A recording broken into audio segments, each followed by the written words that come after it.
Tenemos un hermano, o tenemos, por este tipo ya lo estoy matando. Chileno el hombre, ¿viste? Siempre un defecto tiene que tener. Recuerdo que el negro nos decía que él en su juventud fue parte del servicio secreto de Pinochet. Claro, lo miramos, pobre pibe. Igual. Entonces un día me acuerdo, en la vieja Panamericana, cuando, no sé si los más jovatos se acuerdan, porque viene ahora Panamericana, porque anda la autopista, todos los chiches. En la antigua Panamericana, incluso era como la General Paz, que había mucho verde. En los costados de la Panamericana eran todo como un campito verde, como un paroncito que bajaba desde, digamos, ¿cómo se llama esto? Las colectoras. Un día íbamos caminando por la colectora, o sea, lo que ahora la colectora no era la colectora de antes, pero que ahora tiene la Panamericana, la colectora. Pero en ese momento era la Panamericana, después todo verdecito y arriba las calles ya dentro de la localidad. Entonces un día íbamos 4 o 5 vagos caminando tranquilos por ahí, charlando, hablando, íbamos a la casa de uno de los hermanos y de golpe nos dimos cuenta que faltaba este buen hombre, este amigo, este hermano. De golpe dice, ¿dónde está? Y lo empezamos a mirar y ahí nos dimos cuenta, mirando hacia atrás, como casi a una cuadra, el tipo estaba tirado en el piso, pegado al cordón. Lo primero que pensamos, el negro tuvo un accidente, le agarró algo, por eso estaba tirado ahí. Nos acercamos y el tipo nos dice, váyase. Pero te pasa, no, váyase. Pero, no, váyase, espere más adelante. Era así, ¿viste? Bueno, vamos, qué sé yo. Y al rato el tipo se levanta, se acerca y dice, ¿no vieron el coche que pasaron? ¿Qué coche, negro? El coche, 2 coches pasaron. No vimos nada, ¿qué te pasa? ¿Estás pirado? Y ahí nos dice que era de servicio secreto, o sea, eran, digamos, tipo como la CIDE antiguamente nuestra, que eran servicio secreto de Pinochet, que lo están buscando. Negro, Pinochet ya cayó, hermano. No importa, pero el servicio secreto sigue, digamos, vigente y lo están buscando. ¿Y por qué te quieren buscar? Si porque tengo muchos secretos de ese tiempo de Pinochet. Claro, nos miramos entre nosotros y dijimos, no, este chambón está piradísimo, negro, está pirado mal. Hoy está casado con hijos y la esposa ya no se la aguanta más, cada por día cuando le sale con esos comentarios ya no se la aguanta más. Se lo quiere comer crudo. Bueno, ahora le voy a explicar por qué le estoy contando esta historia de este hermano. Ahora, el tema es lo siguiente.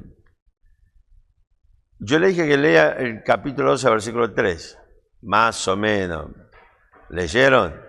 No, bueno, Iván, aparte de Iván, ¿alguien más?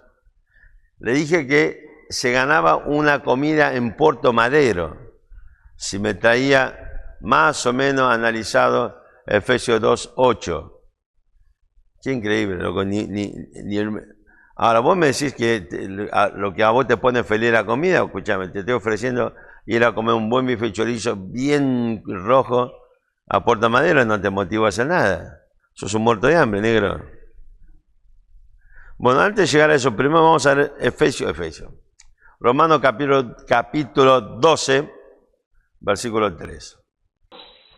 Digo pues, por la gracia que me es dada, a cada cual que está en nosotros, que no tenga más alto concepto de sí que el que debe tener, sino que piense de sí con cordura, conforme a la medida de fe que Dios repartió a cada uno. Fíjense, ¿se acuerdan? Dijimos que a partir del 12:1-2, Pablo ya gira de temática doctrina hacia vida cristiana, porque de hecho todo lo que viene a partir de ahora trata sobre cuestiones que tengan que ver con la práctica cristiana. Y el problema con la práctica cristiana tiene 2 alternativas. O hacer las cosas conforme a como se practica, entre comillas, el resultado de una mente reprobada, tal como aparece, leíamos recién Romanos capítulo 1, Romanos capítulo 1, o puede permitir que el Espíritu Santo renueve por la obra del Espíritu Santo renueve nuestra mente y empezamos a ver que la voluntad de Dios es buena, agradable y perfecta. Y de hecho, si usted lee después Romanos 12, 3 hacia el final, en lo que tiene que ver con la práctica cristiana del apóstol Pablo, en varias ocasiones va a hacer referencia acerca de cuál es la voluntad de Dios, cómo resolver los conflictos que se desarrollan en el ámbito de las relaciones cristianas. Y entre otras cosas vuelve a tocar esta problemática de la carne, como en 1 Corintios desarrolla un poco más amplio, esta problemática de la carne sacrificada a los ídolos, como se hacía antiguamente, antes saliera al mercado para el consumo de la gente. Y automáticamente, después que habla sobre este tema, lo primero que introduce es acerca de, por ejemplo, a partir de 4 en adelante, 5 en adelante, empieza a hablar de lo que es el contexto del servicio cristiano. Lo que quiero reiterar es este concepto. Lo hemos estado viendo los días domingos. Los que no están en Ciudad Vita, no estuvieron, entiendan bien esto. Siempre el concepto de la palabra de Dios respecto de la práctica o del servicio cristiano es un concepto comunitario. Y esto ya comienza en Juan capítulo 13, a partir del versículo 30, una vez que ya quedó el círculo íntimo de Cristo, ya se fue Judas Iscariote, el hijo de la perdición, y quedó solamente el Señor Jesucristo con los 11 apóstoles en el aposento alto, en la última cena, en la Pascua, previo a su sacrificio en la cruz. Cristo comienza diciendo, ¿qué cosa? Amaos los unos a los otros, como yo os he amado. ¿Se acuerdan? Cuando Cristo dice, cuando es un nuevo mandamiento os doy, no significa que está dándonos el término, el concepto en griego, no significa que está dando un mandamiento que antes no existía. El concepto nuevo se refiere ahí a el mismo un mandamiento existente, una modificación de carácter, de calidad o cosa por el estilo. Por ejemplo, hay un cambio sobre un mandamiento existente. Porque hasta ese momento nosotros tenemos la ley de Moisés que nos hablaba, por ejemplo, de dos principios fundamentales sobre la que sostiene la ley. Por un lado el amor a Dios, por el otro lado amor al prójimo. ¿Ok? Entonces, el amor al prójimo, el concepto es amar a tu prójimo como a ti mismo. ¿Ok? Ahora, tenga presente esta idea, amar al prójimo como a ti mismo, porque podemos ver algo interesante en el versículo 3. Pero ahora Cristo le dice a la iglesia de Cristo, recuerden que Juan 13, 30, 31 por ahí hasta capítulo 17, ya todo lo que se desarrolla, de lo que se habla, de lo que se conversa ahí entre Cristo y sus apóstoles, incluso la oración intercesora de Cristo en Juan 17, son cuestiones características de este tiempo de la iglesia. ¿Ok? Entre otras cosas, ya anuncia un ministerio característico del Espíritu Santo en este tiempo de la iglesia, que es el ministerio de la morada del Espíritu Santo. Eso no ocurría nunca antes, sino hasta el tiempo de la iglesia. ¿Ok? Cuando Cristo le dice a los apóstoles, hablando de Consolador, dice que está con vosotros, hablando de él, dice, y estará en vosotros, hablando del futuro, cuando él se vaya, va a enviar otro Consolador junto con el Padre, ¿ok? Y que va a estar dentro de los creyentes, anunciando ya el ministerio de la morada del Espíritu Santo. Ahora, en este contexto de la iglesia, o lo que caracteriza el tiempo de la iglesia, Cristo dice, le voy a hacer una pequeña modificación a este mandamiento ya existente. Y ahora el parámetro del amor ya no es yo, no es uno, sino es Cristo. ¿Por qué motivo? Porque ahora nosotros, a partir de la encarnación de Cristo, y a partir de su sacrificio y su resurrección, y después vemos en las epístolas todas las otras cuestiones que desarrolla Cristo en este tiempo presente como cabeza de la iglesia, especialmente Efesios capítulo 1,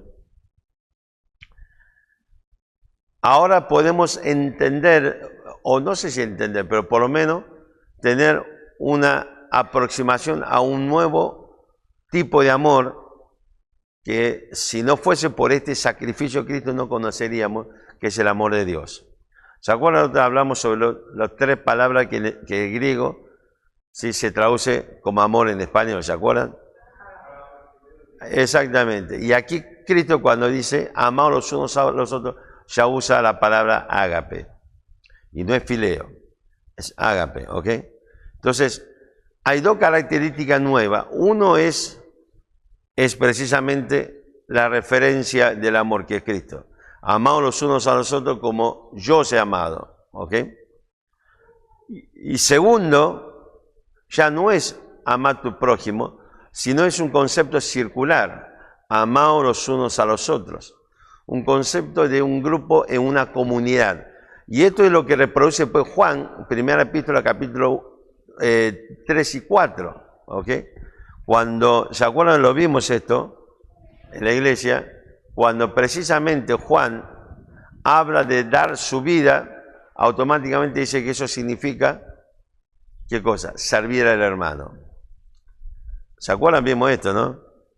Ahora, siempre, especialmente en la iglesia, es un concepto comunitario. ¿Ok? El cambio de la mente por medio de la obra del Espíritu Santo, Pablo aquí está diciendo que lo primero que tiene que ser es, ese cambio de mente tiene que traducirse en servicio a los hermanos. Fíjese el versículo 3, no vamos a entrar mucho tecnicismo, pero no se preocupe, usted sabe que por ahí usted lee un comentario, es lo que siempre le digo, evite de leer comentarios, primero aplique, ya hemos estudiado las reglas de la hermenéutica para entender las escrituras. La hermenéutica, los primeros materiales que usted tiene que tener para estudiar la escritura es la hermenéutica, por supuesto, un diccionario, la lengua española, ¿y qué más? Una concordancia, ¿y qué más? Un diccionario bíblico. Es decir, no hay estudio cuando yo leo lo que otros estudiaron. Eso se llama plagio. Eso se llama chamullo. Porque vieron, es fácil agarrar y decir, tal cosa, ¿y cómo lo sabe? Porque lo leí. ¿Ok? Entonces, el verdadero estudio consiste precisamente en lo que usted puede realmente extraer las escrituras. Ahora, este es el tema. Entonces, eviten de ponerse a leer comentarios. Haga el esfuerzo usted. Empiece con lo más básico. Un diccionario de la lengua española, porque bueno, a no ser que usted sea la raíz personificada, hay muchas palabras que no conocen su significado. Una concordancia bíblica para buscar precisamente los versículos relacionados con el tema. Y por supuesto, ¿qué cosa? Un diccionario bíblico que nos da un montón de información de carácter histórico, cultural, geográfico, lo que sea, que nos permite tener una mejor comprensión del contexto del texto que estamos leyendo. Así que este es mi consejo para comenzar a dar estos primeros pasos del estudio de las Escrituras. Ahora, después usted va a intensificar este proceso. Váyase a comentarios, vaya a, si tiene la posibilidad de estudiar los idiomas originales, está muy bien. Ahora, versículo 3, le cuento lo siguiente, hablando de lo que es el tema comunitario. Fíjese que lo primero que tiene que, al modificarse, renovar nuestra mente y ver que la voluntad de Dios es buena, agradable y perfecta, esto tiene que traducirse en un concepto de servicio a los hermanos. ¿Ok? No existe el concepto de servicio personal con independencia de la iglesia y de la comunidad de los hermanos. No existe este concepto en todo el Nuevo Testamento. ¿Ok? Siempre es hacia y es en beneficio de los hermanos. Fíjese el versículo 3, dice así: digo pues, por la gracia que me es dada, a cada cual que está entre vosotros, que no tenga más alto concepto de sí mismo que debe tener, sino que piense de sí mismo con cordura, conforme a la medida de la fe que Dios repartió a cada uno. Usted sabe que en este versículo Pablo utiliza 4 veces la misma palabra en el griego, ¿no? En el original. Utiliza 4 veces la misma palabra, que en el español, yo no sé si, respetando las 4 palabras, tal como aparece en el griego, no se entiende mejor el versículo. Ahora no lo sé, es un tema que habría que hablar con los traductores, pero el tema es esto. La palabra griega que se refiere a pensar, o el verbo pensar, phronein, o el sustantivo, froneo, es muy interesante. De hecho, tenemos un estudio realizado sobre este término en el Nuevo Testamento, una serie de estudios titulado, ¿qué era? ¿Froneo? Algo así era. Entonces, hable con los integrantes de Misitec. Para Renata, que no sabe qué es Misitec, te digo, es el Ministerio Intergaláctico de Ciencia y Tecnología de la Iglesia. Que básicamente son solo vagos que se dedican a grabar y filmar y cosas por el estilo y editar. Pero vieron qué lindo que queda el Ministerio Intergaláctico. ¡Wow! Le puede comunicarse con ellos y pedir que le mande esos estudios para que lo puedan, digamos, escuchar y estudiar un poquito, es interesante. Pero Pablo dice así: digo pues, por la gracia que me da a cada cual que está entre vosotros, que no tenga más alto concepto, de griego dice upo o hiper phronein, que debe phronein, sino que phronein de sí con sophronein, ¿ok? Conforme a la media fe y cosas por el estilo. Es decir, que lo que Pablo dice, nadie tenga un hiperpensamiento, upopensamiento de su pensamiento, sino que piense con, acá lo traduce como cordura, pero es muy interesante la raíz de la palabra sophronein, ahora le voy a explicar.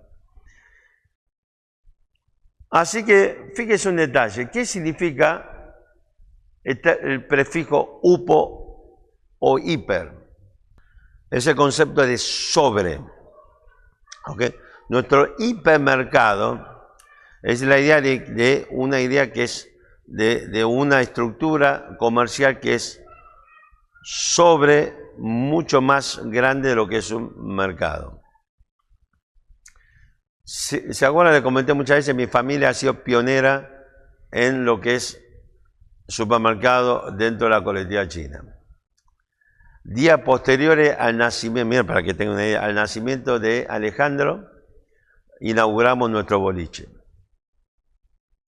En esa época, los más viejos se acuerdan, siempre, no sé por qué, era costumbre que al final del año todos los negocios imprimían calendario o almanaque y se repartía se le daba a los clientes. De hecho, antiguamente había mucha gente que tenía la costumbre de llevar un almanaque chiquitito guardado en su bolsillo, en su billetera. No sé qué quieran ver, pero era muy común que alguien saque un almanaquecito y vea una fecha o cosa por el estilo. Y cuando tuvimos el negocio, llegó fin de año, tenemos que imprimir calendario, almanaque, lo que sea. Y el negocio nunca tuvo un nombre. Entonces, ¿qué hice? Se me ocurrió, en esa época llegaban las galletitas, antiguamente las galletitas, Terrabús y Bagre venía en tacho de metal. Que ahora, ¿no? Me mira como diciendo, pibe, yo tengo 20 años y vos Miguel, ¿te acuerdas o no de esa época? Vos ibas al almacén, así. Ibas al almacén, ibas al almacén y pedía un cuarto de melva, un ejemplo. Entonces el almacén sacaba, era un tacho de metal, había que devolverlo, porque se reutilizaba. y con un cuchillo levantaba la tapa de metal y el tacho de metal tenía encima adelante un círculo que era de vidrio, como una ventana, y veías la galletita ahí atrás. Así era antiguamente. Entonces, cada que vos pedías galletita, lo que sea, venían, claro, te bajabas y vos le devolvías la lata ya, digamos, vacía. Después, al muy poco tiempo, se transformaron en cajas. De la caja ya viene impresa la foto de la galletita, y entonces la caja se terminó, no servía para nada. Entonces un día agarré esa caja vacía, lo cerré con cinta de embalar y le hice como una ranurita a la parte superior, vieron como un buzón. Entonces puse virome y corté unos papeles y puse un cartel que dice, bueno, le pedí a los clientes que hiciese sugerencia para un nombre para el negocio. Claro, los clientes que yo tenía eran como ustedes, cero originalidad. A ver, imagínense, somos 3 hermanos, los 3 atendíamos el negocio. ¿Cómo cree usted, qué piensa usted? ¿Cuál es el nombre que eligieron mayoritariamente los clientes? Mire qué original que era. Quedaron los 3 chinos. Entonces cuando fuimos a imprimir el calendario dije, esto los 3 chinos, algo hay que hacerlo. Hay una literatura que para mí es obligatoria en todos los hogares, y es Mafalda, que está compilado en un tomo entero. Mafalda no puede faltar en ningún hogar. De hecho, usted sabe que Mafalda es una de las obras que más cantidad de idiomas se ha traducido. En serio, se tradujo al chino en Mafalda. Y Mafalda tiene un personaje entrañable que es Manolito, un gallego que el padre era de un almacén y Mafalda tenía sueño de grandeza con ese almacén. Entonces, en Piedad de Mafalda, en el calendario pusimos futuro hipermercado a los 3 chinos. Así que el sueño era llegar a ser un tipo Carrefour. No salimos de esa calle, no importa. Pero el tema es eso, este es el concepto hiper. Fíjese cuando alguien habla de un chico que es hiperactivo. ¿Qué decimos? Que el maldito se mueve mucho más de lo que se mueven los chicos habitualmente. Ahora, usemos la cabeza. Y esto es una acepción de esta palabra. Entonces, es una acepción de esta palabra en griego. ¿Qué idea, concepto le viene a su mente cuando hablamos de hiperpensamiento? Alguien que tiene un hiperpensar de sí mismo. Eso sería la traducción correcta, porque es un verbo presente, activo, voz activa e infinitivo. Infinitivo, sí. Hiperpensar de sí mismo. A ver, ¿qué palabra usted utilizaría para traducir o qué idea le viene hiperpensar de sí mismo? Está relacionado con el narcisismo, pero no es narcisista precisamente. El narcisista tiene que... Pero es parte de este proceso. ¿Qué? Muy bien. Una de las acepciones de esta palabra en el griego es soberbio. O sea, el tipo que tiene un hiperpensar sobre sí mismo, y este es el concepto cuando Pablo dice, ninguno tenga más alto concepto o, digamos, de sí mismo. Lo que Pablo te está diciendo, no sea soberbio. Porque este es un concepto y unas acepciones de esta palabra, upo o hiperfronei. ¿Ok? El tipo que piensa, en ese pensamiento se coloca a sí mismo en una posición de superioridad sobre otro. ¿Ok? Por supuesto que el tipo que piensa más a sí mismo, pues se suicida, nunca fue soberbio, se deprimió el maldito. Pero el tema es, este es el concepto, es un tipo que tiene un concepto, una sobreestimación excesiva a sí mismo, que de tal manera que el tipo es un soberbio. Ahora la pregunta es, ¿será bueno o será malo ser soberbio? Si San Martín no hubiese estado seguro de su capacidad para formar el ejército de los Andes y cruzar la cordillera para liberar a Chile y a Perú, nunca lo hubiese hecho.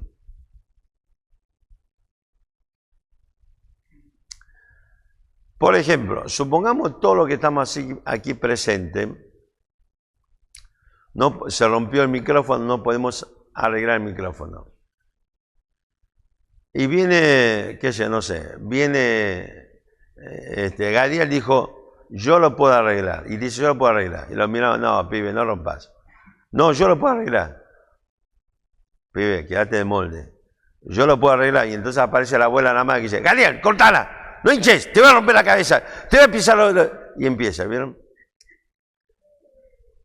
Y te voy a enterrar en la arena, pero a 50 metros más adentro.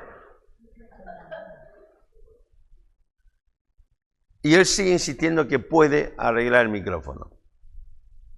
Entonces decimos, le miramos a la madre y dice, che, ¿quién le enseñó a tu hijo a ser tan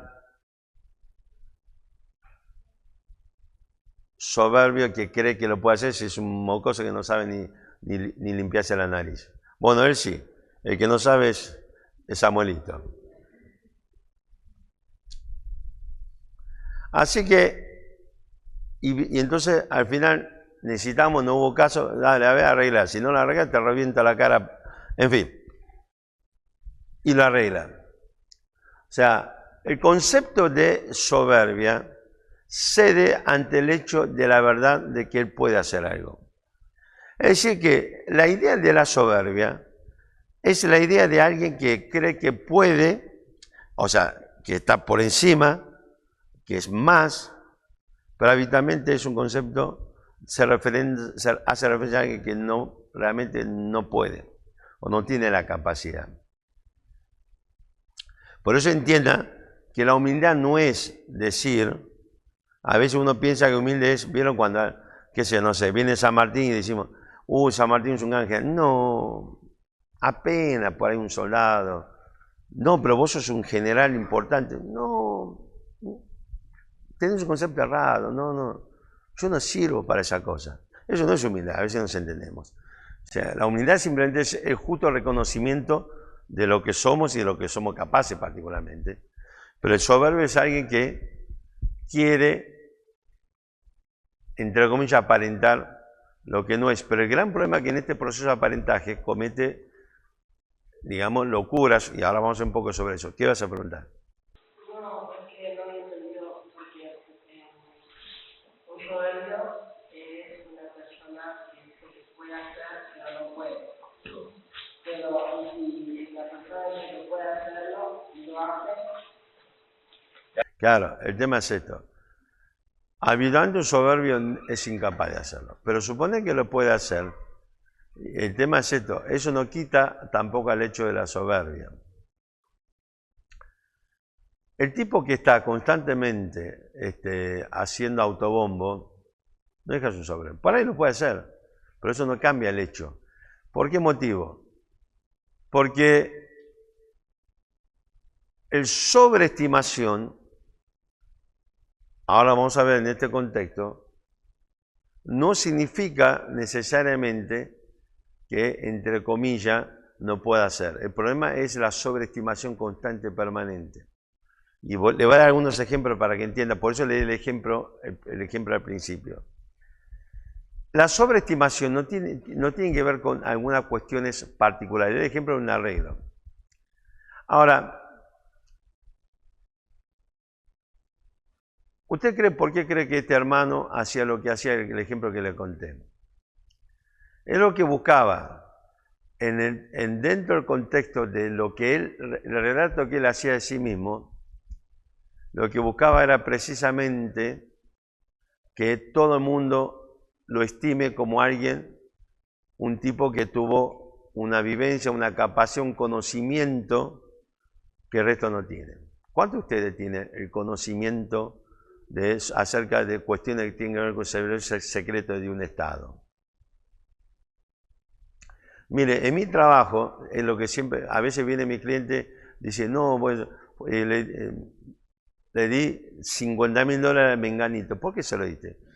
Me dice, porque es amigo del juez y me puedes resolver la causa. Yo siempre le digo, cuando alguien viene y me dice, yo conozco conozco a B, soy amigo de C, cuando empieza con todo ese verso, le digo, este tipo es un chamullero. Porque realmente la persona que tiene importante contacto no sale a hacer autobombo de esos contactos. Es más, de hecho, prefiere que la gente no sepa que tiene esos contactos porque muchas veces es peor para uno. Entonces, cuando viene gente y te dice, yo conozco, a mí me pasa, muchas veces me aparece por la oficina, no sé quién lo recomienda, viene, se sienta y me dice, y yo conozco a B, C, y yo lo escucho. Cuando termina, dice, tomó el café, hasta a veces tengo ganas de cobrárselo, le doy la mano, listo, cualquier cosa hablamos, tomátela, no te llamo más, porque sé que es un mercero, ¿ok? El problema es esto, fíjese, en este caso, de este hermano, lo que él pretendía era, ¿qué cosa? Era que todos, digamos, alabemos ese conocimiento especial, particular, esa experiencia especial para que él tenía que el resto no teníamos. Conozco a otro hermano que era fachero, vamos a ser honestos, era fachero. No es tanto como yo, pero era fachero. Y el negro le gustaba mostrarse delante de las mujeres. Se ponía y hacía pectoral, dice. A veces como se paraba, los negros en serio. Allá vi un tipo caminando hacia la playa. Yo que este tipo está medio de forma, venía caminando una chica, no, y se pone y saca la cola. Para que vean, mirá el glúteo que tengo. El objetivo que es sobreestimar a uno para que las chicas se rindan ante él. ¿Ok? Hay quienes tienen esta capacidad de versear. Se sienta, le chamulla a la chica y ¿para qué cosa? Con el objetivo que la chica piense que él... ¡Wow! Mire, y esto lo hemos visto cuando estudiamos el tema noviazgo. Una de las cosas que hace un hermano carnal en su conquista de las chicas es se pone consejero de las chicas. Se te sienta y se muestra como alguien que conoce, que sabe, que tiene comprensión de. Y muchas veces estos hermanos son como los curas, ¿vieron? Te da consejos sobre matrimonio y el negro no tiene ni idea de lo que es el matrimonio. Y te da consejos sobre relación entre hombre, mujer, joven y cosas por el estilo, y el negro no tiene ni idea sobre el tema, pero te da consejos. Entonces quiere que la gente, ¿sí? O lograr a la gente lo que él quiere lograr, que la sobreestimación de él como alguien consejero que te guía, que te lleva, te endulza el oído. ¿Sabe la cantidad de estos tipos que terminan después aprovechándose de las ilusas que le presta oído? No tienen ni idea. Hay otro que viene y te quiere mostrar que es el teólogo por excelencia. Por ejemplo, dentro de las iglesias es muy particular eso. Los tipos que te chamullan y te dicen que la sabe toda. ¿Ok? Nosotros tenemos un hermano, un hermano, qué sé yo, muchos lo conocen hace años atrás, que el negro venía y pretendía ser el teólogo y el erudito en los idiomas originales de la Biblia. Y venía y te dice, no, porque esta palabra, y digo, ¿y qué quiere que haga con esa palabra? Me dice, no, por el griego dice tal cosa. Ok, explícamelo entonces, ¿qué significa? Pero claro, es fácil agarrar cualquier concordancia greco-española, ver que está acá dice ágape, ¿vieron? Entonces voy a decir, che, pero acá dice ágape. Ah, y entonces, ¿qué significa la palabra ágape? Entonces, a mí que me diga que en el griego dice Juan o A o B, a mí no me soluciona nada el problema.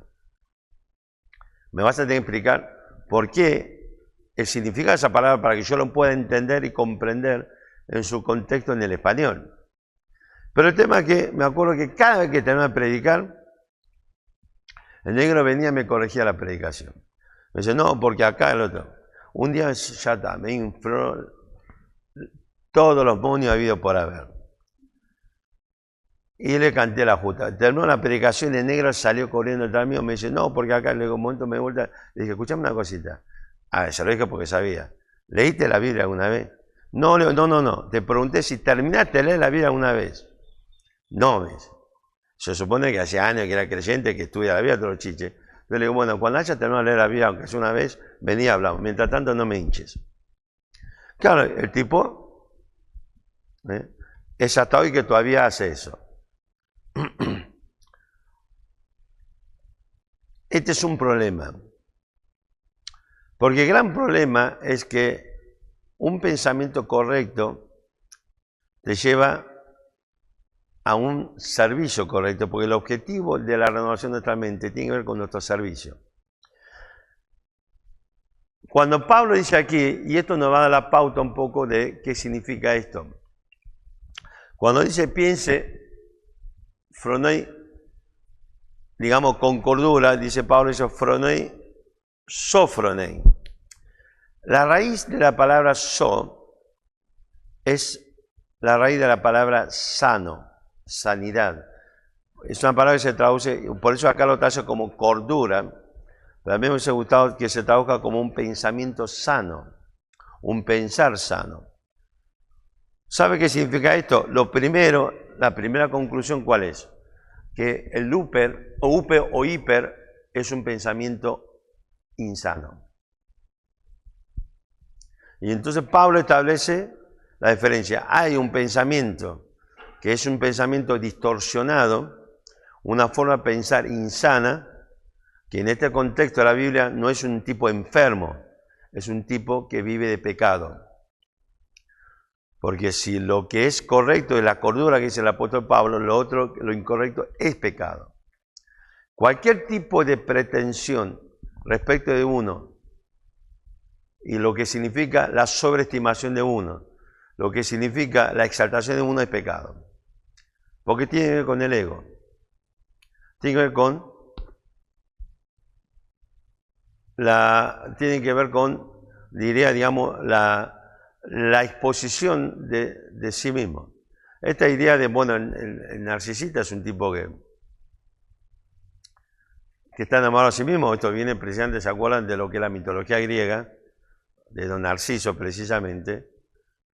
Es decir, y el negro estaba enamorado de sí mismo y bueno, tenía un problema. No había nadie que era más hermoso que él, por ejemplo. Que está relacionado con la ninfa. Es interesante ese mito. ¿Qué es lo que vos habéis dicho? Vos usaste otra palabra. ¿Otra? ¿Ahora? Sí. Bueno, el egocentrismo, ¿ok? ¿Qué habéis hecho vos, Shmuel? Bueno, no tan, pero bueno, puede ser también. Ahora, el tema es esto. Fíjese un detalle.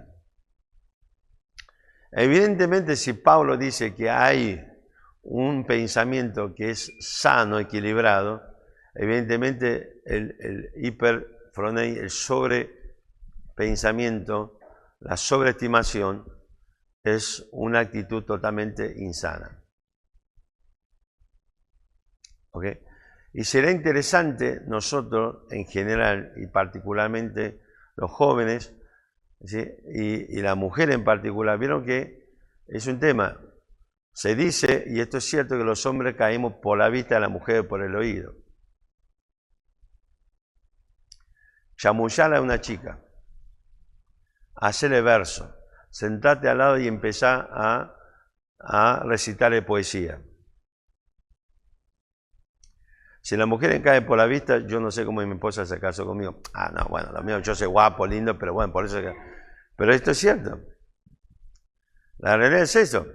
Siempre le digo, uno, vieron cuando era chico, no le importa nada, pero uno empieza a crecer, llega un momento que empieza a gustarle a las chicas. Pero juntamente con esa época me empezó a aparecer las pancitas. ¿Cuántas veces le conté esta historia? Entonces iba por la calle con la buzarrita, y de golpe cuando pasaba una chica, ya se fue la chica. Pero yo un momento que lo hacía tanto, que un día estaba caminando con mi hermano y me dice, che, gordo, ¿para qué metes la panza? Ni me di cuenta que estaba caminando con mi hermano. Pero el tema es eso, claro. Supe versearle a mi esposa y cayó ante mi verso. Pero el tema, esto es cierto. Entonces, muchas veces, lo que le digo es esto. O habitualmente le digo, especialmente a las mujeres, tengan cuidado de los que vienen y te hablan al oído. Lo que se pone en tu consejero y sabe guiar tu vida. Tenga cuidado. ¿Ok? Ahora, volviendo al texto, fíjese esto. Cuando la idea de un pensamiento sano es en qué contexto. Pablo dice,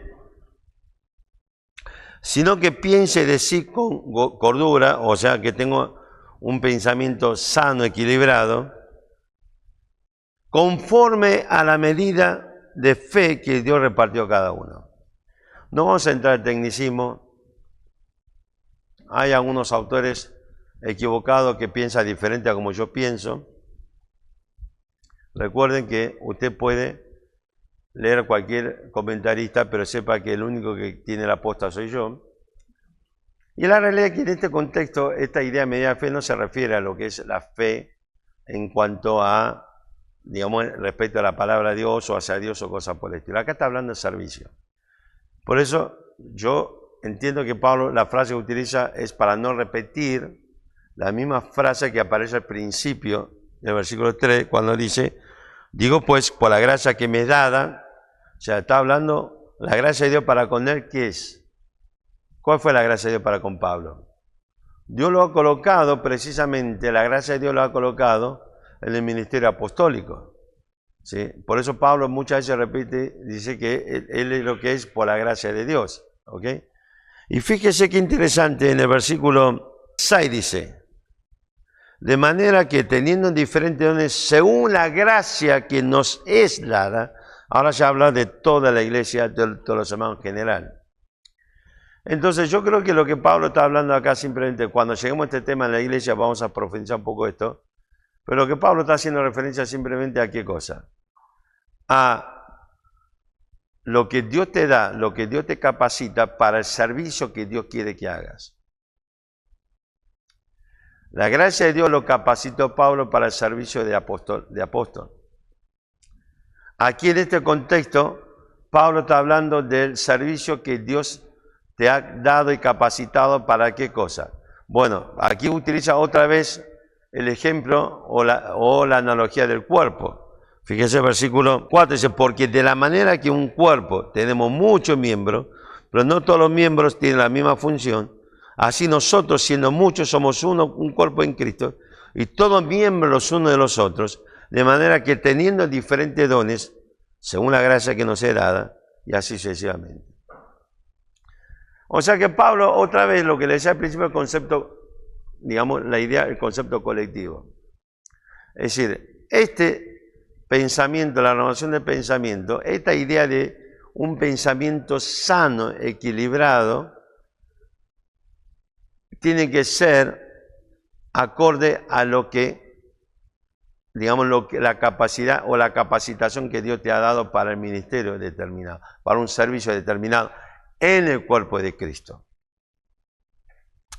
Si yo entiendo esto, usted fíjese después, búsquelo, si usted va a 2 Corintios capítulo 12, uno de los grandes conflictos que había en la iglesia de Corinto era el tema de los dones. Ya lo hemos visto el año pasado en este mismo campamento, que los dones que aparecen en la iglesia de Corinto eran dones que tenían solamente, todos los dones los tenían solamente los judíos. Los dones, los carismatas, los dones que aparecen en 2 Corintios 12, eran solamente dones espirituales que tenían los judíos. Los gentiles no lo tenían, y de ahí el conflicto entre los gentiles y los judíos. Lo vimos el año pasado, ¿se acuerdan? No, es que se me acuerda. Muy bien, Iván. A veces yo no sé si te logro, me miente, pero bueno. Para mi propia sanidad mental digo, sí, qué bien, Iván, te acordás todo. Porque es frustrante saber que nadie se acuerda. Entonces, fíjese este tema. Por eso le digo, hoy por hoy,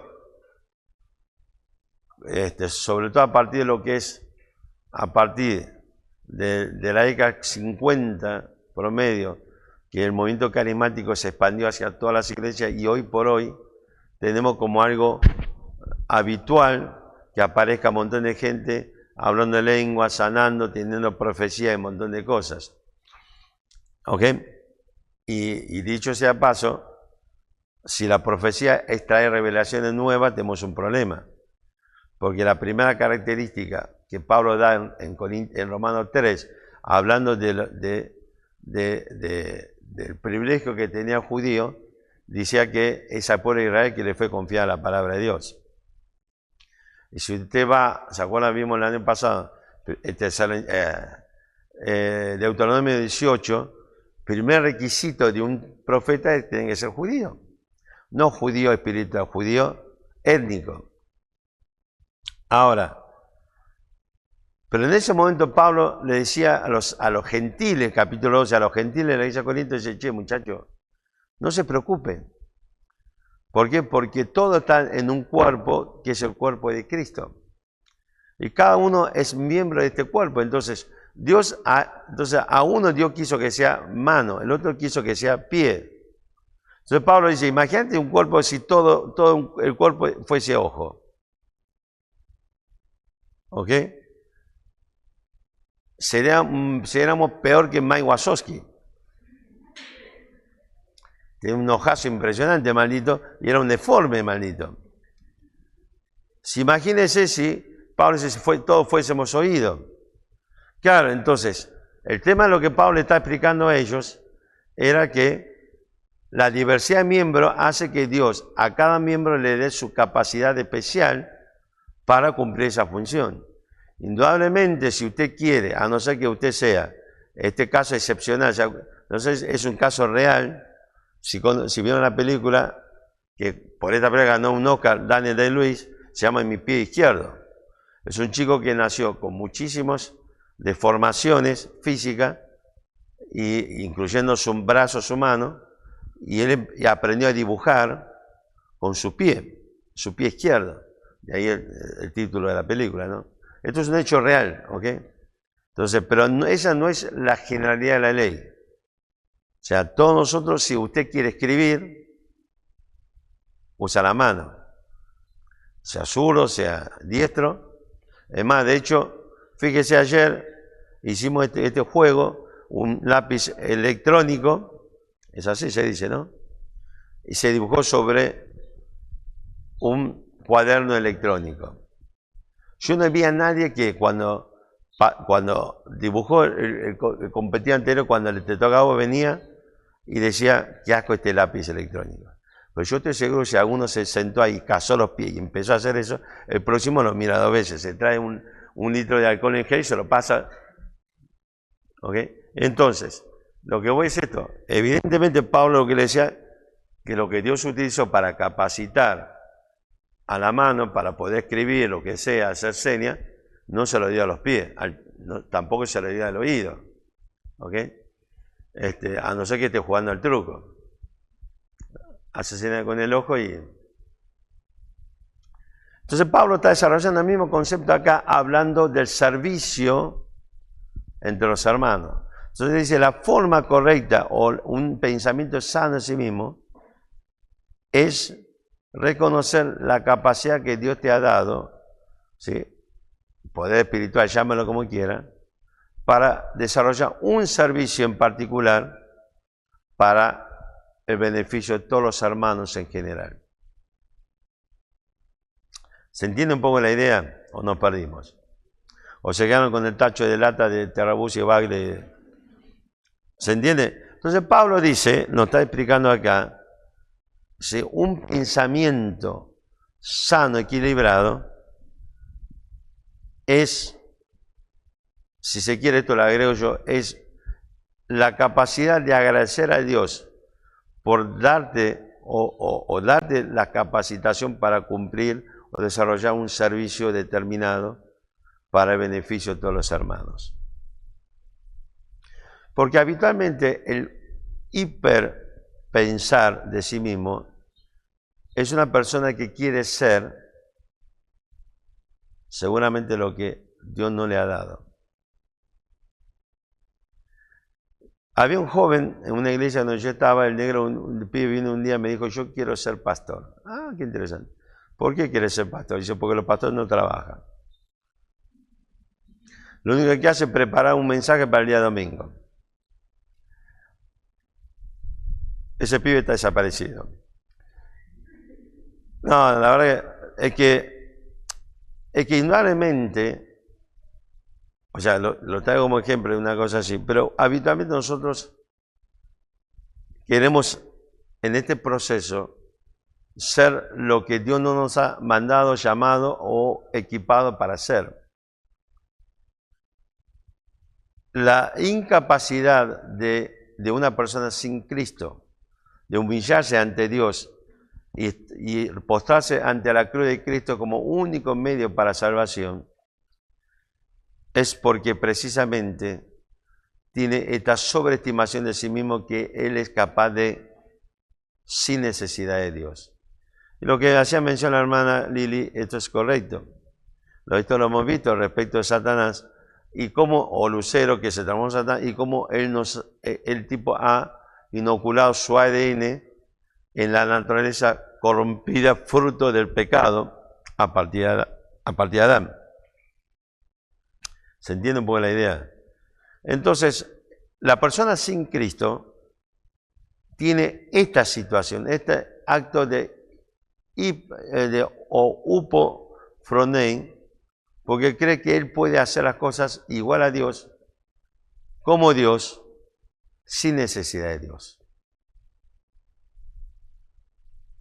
¿Se entiende? El tema es que no hay forma de salvación hasta que nosotros no reconocemos la necesidad de Dios. Mañana vamos a, ¿qué hora es? Okay, mañana vamos a tratar de resumir un poco los últimos pensamientos que quería compartirles. Entonces, pero este es el problema habitualmente de muchos creyentes y de muchos que creen que es salvo cuando no lo es. Porque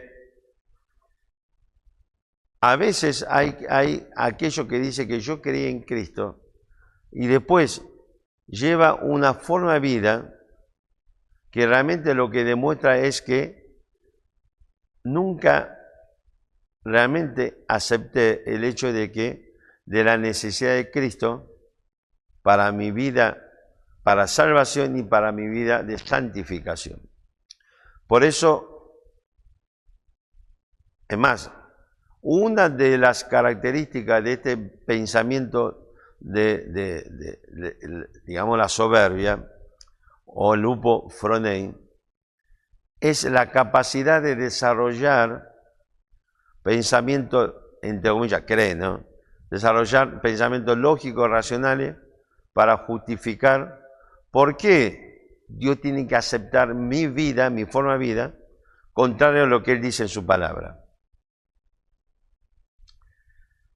Y es interesante cuando usted encuentra una persona que vos le preguntas, che hermano, tal cosa, y te empieza a dar una sanata impresionante, es eso. Es alguien que ha desarrollado esta capacidad para chamullar, justificarse,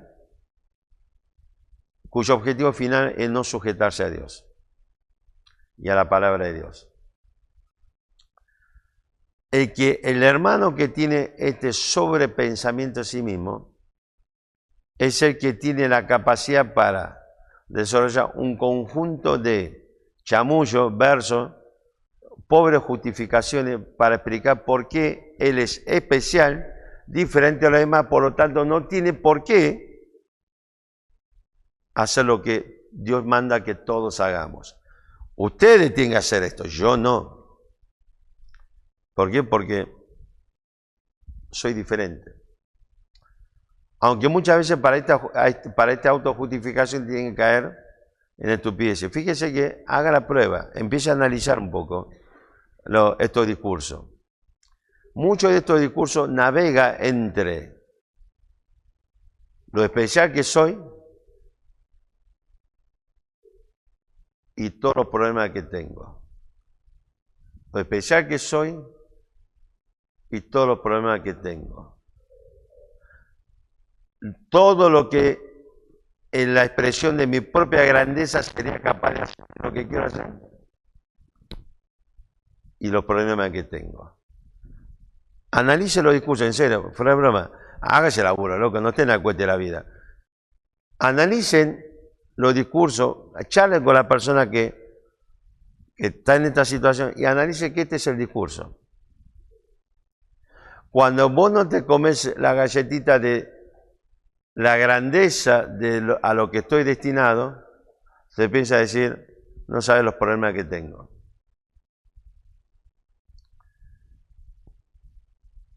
Pablo 3 veces oró a Dios. Mire, hoy se cree que la enfermedad, que Pablo tenía una enfermedad, que el negro cuando le desataba la enfermedad, se hinchaba como un escuerzo. O sea, Pablo ya era feo, imagínate un escuerzo con cara de Pablo hinchado. Era horrible, hermanito. Pero evidentemente una situación muy fea, y una situación que lo incapacitaba para muchas cosas. Y de hecho, en una de las epístolas Pablo dice, mirá con esta cuán grande le estoy escribiendo. Evidentemente le dice hinchazón. ¿Cuál es la epístola a la que me estoy refiriendo? Mañana noche, Samuel le cede la mitad de su porción de Raba. Evidentemente, cuando el negro se hinchaba, hasta tenía problemas de la vista. No podía ver bien.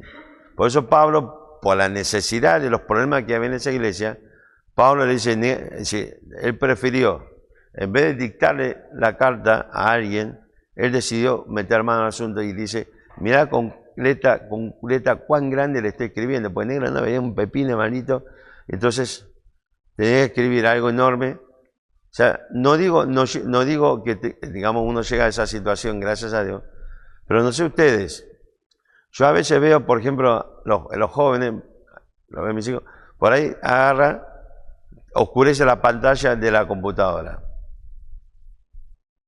Yo llego a oscurecer la pantalla porque supuestamente por la luz, para que no te moleste, yo llego a oscurecer la pantalla de la computadora, no veo un pepino. Tengo que agregarle luminosidad. Y hay mucha gente que escribe por en Word, pone tamaño 75%. Yo lo tengo que poner 275 porque si no lo veo. Y me molesta. Entonces, ¿qué pasa? Encima tengo un problema con mi chicatez, que estoy sentado en la computadora. Si en esta instancia me saco el anteojo, no veo bien.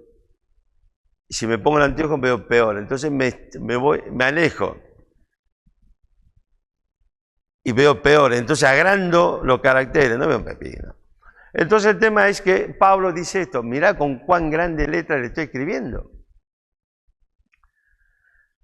Así que, fíjese interesante que Pablo dice en 2 Corintios 12 que ese aguijón que Dios le puso en la carne es para bajarle el copete.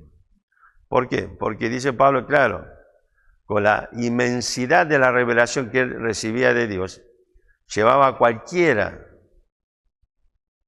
a poder agrandarse. Entonces Dios dice, por la duda, Pablito, toma, guardate el aguijón, baja el copete, es para bajarte el copete. ¿Ok? Y nosotros hoy creemos que no necesitamos, porque yo puedo autojustificarme delante de Dios y hago este proceso. Pablo nunca empezó a hablar de lo grande que es para después decir, mirá todo lo que me está pasando. Pero este es el discurso de todos los hermanos soberbios que empieza con los justificativos y te empieza a decir, yo quiero hacer esto, yo quiero servir a Dios en esto, yo puedo lograr esto. Pero no sabes, cuando uno no te da bolilla y empieza a decir, no, bueno, negro, pasa esto, y empieza a decir, no sabes los problemas que tengo, no tienes ni idea, ayer se me cayó todo pelo. Ahora, pero esto es pecado. Hermanos, no podemos solucionar el problema hasta que no empecemos a reconocer el pecado. Somos como los borrachos. Los borrachos no tienen forma de solucionar. Empezar el tratamiento de la borrachera. De una familia muy amiga, bueno, ahora lamentablemente ya los padres fallecieron. El papá era un mecánico impresionante, pero curda impresionante. Llega a la casa y la esposa dice, Tano, está borracho. Porca miseria, no estoy borracho, empieza. Y un día yo estaba en el departamento, veo que el tipo empieza a gritar, a insultar y quiere ir al baño. Iba caminando por el pasillo del departamento, como las mujeres que corrían anoche para ir al baño, y el negro ya se desabrochaba el pantalón y empezó a hacer pis por todo el baño. Y cuando llegó a la puerta del baño, antes de abrirlo ya terminó. Lo curda que estaba el maldito. Así que hasta que usted no reconozca que eso es pecado, y no sé por qué alguno no me está dando bolilla y está leyendo lo que no tiene que leer, usted va a continuar con lo mismo. Hasta que no reconozca que es pecado, nunca va a ir camino hacia un pensamiento sano. El pensamiento sano es entender que Dios nos ha colocado en un cuerpo, en una iglesia local, y me ha dado una capacidad, o me ha dado una capacitación para servir en ese cuerpo. Hemos dicho siempre, Dios tiene voluntad general y particular. La voluntad particular tiene que ver con lo que Dios quiere de tu vida en lo que sea. O sea, por la gracia de Dios, Él me llamó al ministerio, pero no quiere decir que haya llama a todo el mundo al ministerio. En otro caso, Dios quiere que lo capacita para otro servicio. No que ese servicio sea peor que el del pastor, todo lo contrario. Siempre lo he dicho, uno de los ministerios que es verdad, amo ese ministerio de Ujier. Fue mi primer ministerio. Un día llegué a la iglesia, vino uno de los diáconos y me dijo, che, lee esto. Lee un papelito que el tipo tenía escrito y básicamente describía un poco la función y la cosa que el Ujier debía hacer. Después leer, digo, ya leí y ahora sos Ujier. Éramos 4 jóvenes que realmente amábamos lo que hacíamos, lo que estamos haciendo. Un pensamiento sano en ese momento, con 15 años, 16 años, era el agradecimiento de lo que Dios me ha dado para desarrollar un servicio en el contexto de una iglesia local. Puede ser eso, puede ser otro. Hay otros hermanos, Dios lo ha puesto en su momento como maestro de una clase o lo que sea. Pero si estás en una iglesia local es porque Dios te colocó allí para servir a los hermanos. No te ha hecho especial y tampoco te ha hecho diferente respecto del resto de los hermanos. Te ha dado ser parte del cuerpo de Cristo para servir a los hermanos.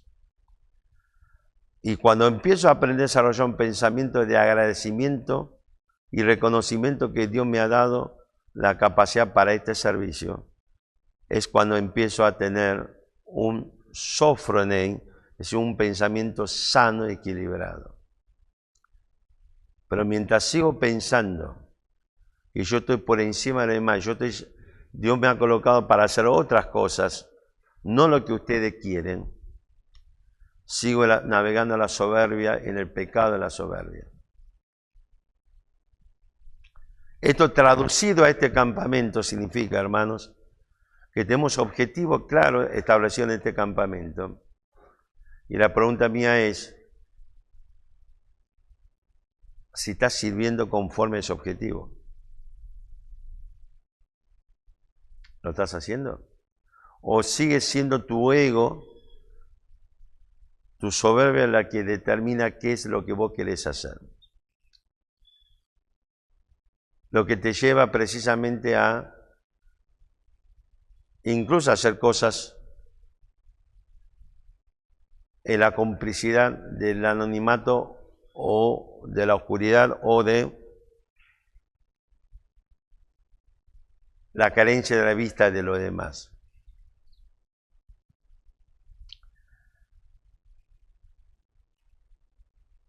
Yo le dije, ¿se acuerdan? Hablaba en principio, hay jóvenes, por ejemplo en este caso, que es un campamento de muchos jóvenes, que necesitamos trabajar la vida de todos ellos. Nos vamos de aquí, yo no sé si las hermanas Che han entendido lo que es el Evangelio de Cristo y han creído en Cristo como su Salvador. Por supuesto, aspiramos que las hermanas Che siga, después del campamento, siga congregándose. Algunos casos depende de la amenaza que le haga la madre, Yara. Para amenazar que vas a tener que venir todo el domingo con tu hija a la iglesia. Vamos a tener que cambiar, vamos a tener que quemarle la cabeza a Sun también. Algunos casos, como es por ejemplo Zoe,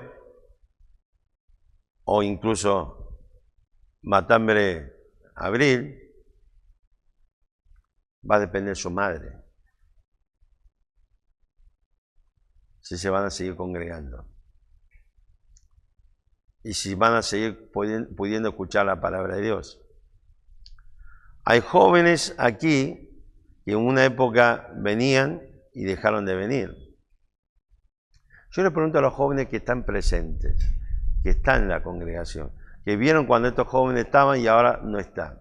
¿Alguna vez hicieron un examen serio?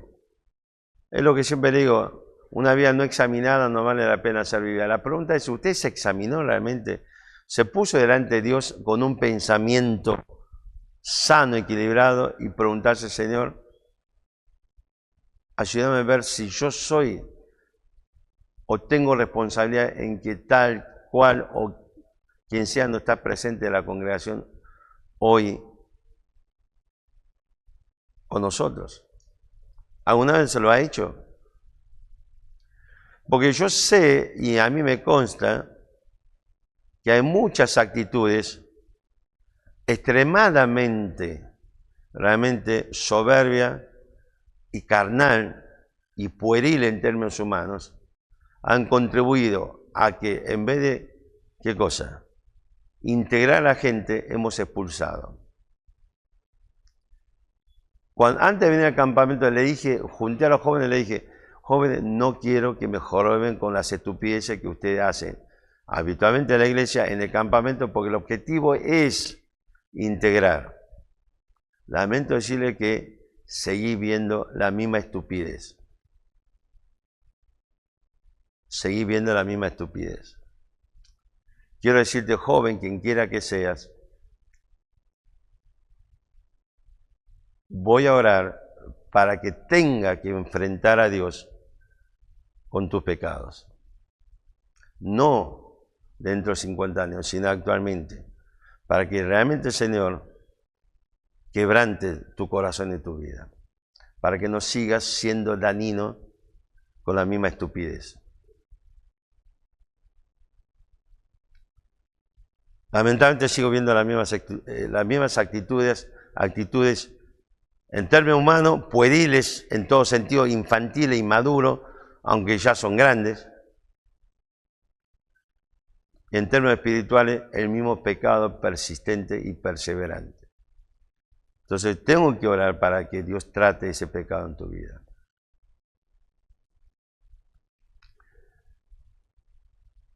¿Por qué seguir pensando de vos mismo o de vos misma con esa actitud de soberbia? ¿Crees que vos estás encima de todo, aún del mandamiento y de los principios de la palabra de Dios? A vos no te toca. Por eso yo voy a seguir haciendo lo mismo.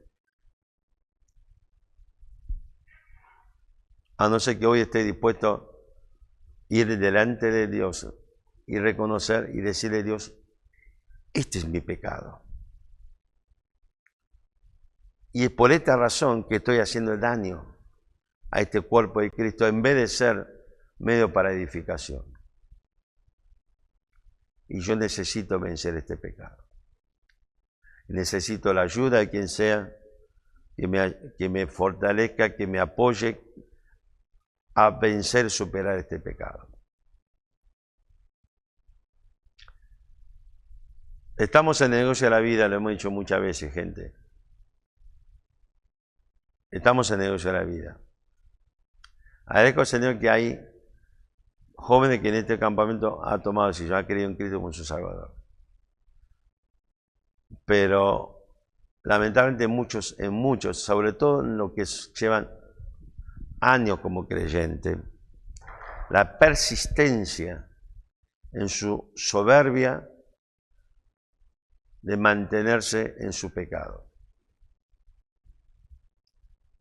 Y en vez de ser alguien que dé gracias a Dios, que me ha colocado en una iglesia, que me permita precisamente y me ha capacitado para servir a otros, persiste en su pecado.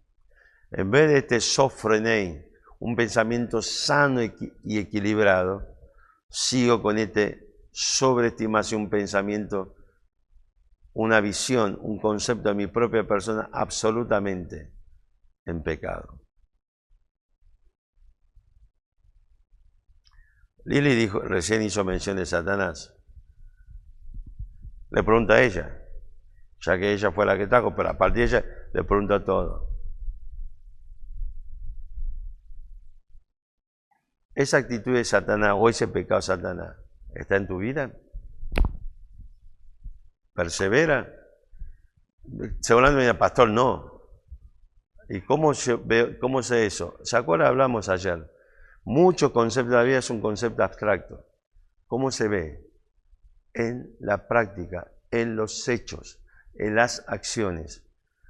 Por más que usted me diga que yo me arrepiento de este pecado, por más que usted diga, entendí todo y esto sé qué es lo que no debo hacer, pero sus acciones, sus actitudes con posterioridad sigue igual, lo tuyo en términos criollos, mi hermano, mi hermana, es chamullo elevado a la enésima potencia.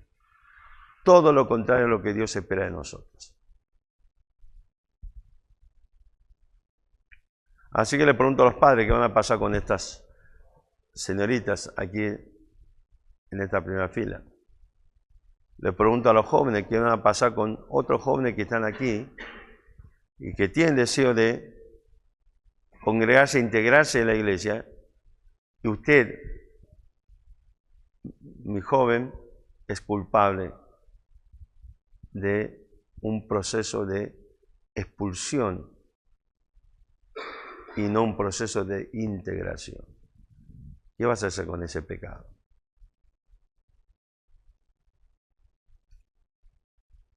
Así que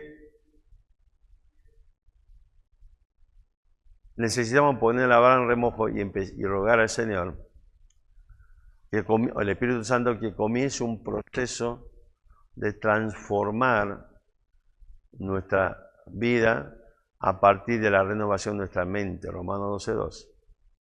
De manera que dejemos ya de tener este sobrepensamiento, sobrepensar de mí mismo y reconocer este pecado. Y no hay forma que usted y yo tengamos un pensamiento sano, equilibrado, si no nos sujetamos a los pies de Cristo y reconocer que yo no lo puedo hacer, sino por medio de la obra del Espíritu Santo y por medio de la palabra de Dios en mi vida. Pero el puntapié inicial es reconocer mi pecado, mi falla, mi falta delante de Dios y mi responsabilidad en este proceso. Así que, ¿qué vamos a hacer? Vamos a cerrar los ojos todos con la cabeza inclinada. ¿Qué vas a hacer?